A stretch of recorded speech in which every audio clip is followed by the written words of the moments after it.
Behind Hollywood's golden facade, two titans of cinema clashed in a rivalry that was as secret as it was intense.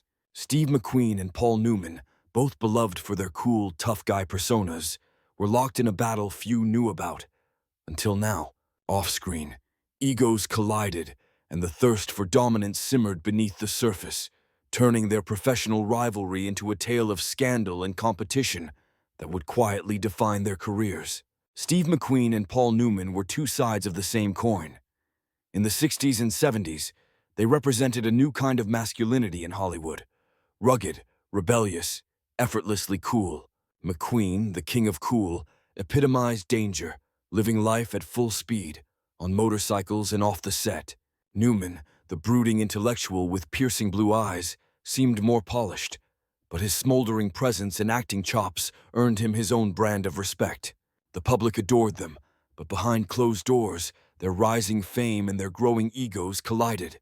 As McQueen's star ascended, he became obsessed with outshining Newman, a rivalry that began with whispers in the shadows of Hollywood.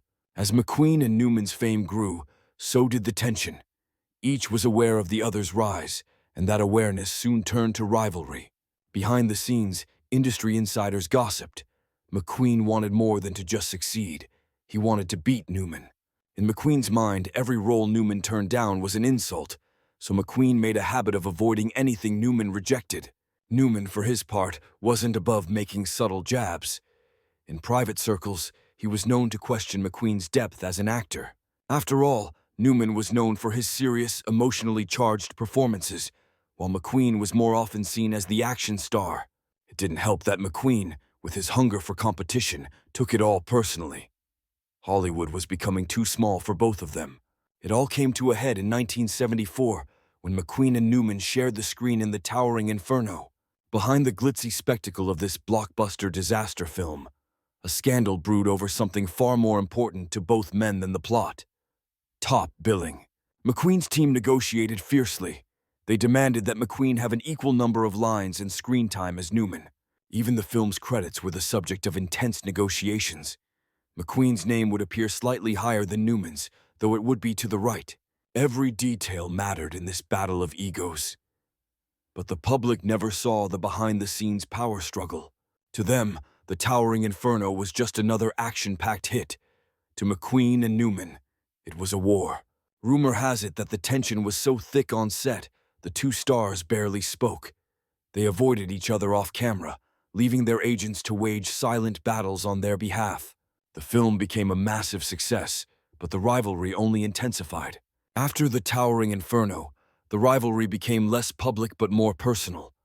McQueen, now consumed by his desire to avoid comparisons to Newman, placed secret clauses in his contracts. He would refuse to be cast alongside Newman ever again. He didn't want to share the spotlight, and certainly not with someone who had already been labeled his equal, or worse, his superior. Rumors circulated that McQueen even rejected roles he might have liked, just to spite Newman. Hollywood insiders whispered that McQueen feared another direct comparison would harm his image. Newman, meanwhile, seemed to thrive in McQueen's shadow, making quieter moves, yet always coming out on top in the eyes of critics. While their professional rivalry bubbled under the surface, their personal lives were also unraveling. McQueen's off-screen antics were the stuff of legend.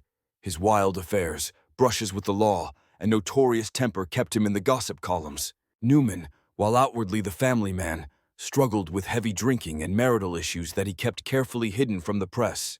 There were whispers that McQueen was once romantically interested in one of Newman's co-stars, creating even more friction between the two men.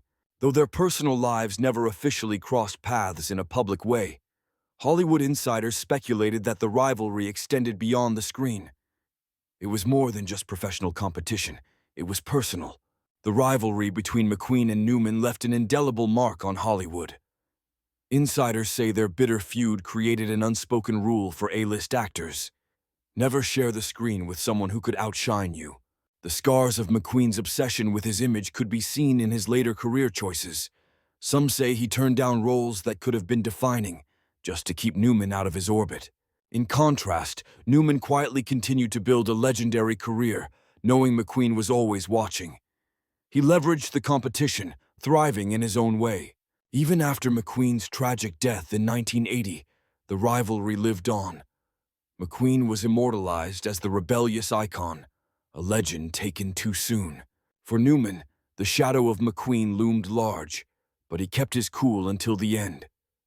Even after their deaths, the secret rivalry between Steve McQueen and Paul Newman remains one of Hollywood's most hidden yet scandalous tales. It's a story of ambition, ego, and the lengths two men would go to be seen as the top dog in Tinseltown. Though the cameras have stopped rolling, the legacy of their feud still lingers in the whispers of Hollywood's elite. Though McQueen may have won some battles, Newman's quiet dominance outlasted him. And in the end, the secret war between them became more than just a story. It became a legend. Though they're no longer with us, the rivalry between Steve McQueen and Paul Newman is a scandal that Hollywood will never forget. The real price of rivalry isn't fame or fortune.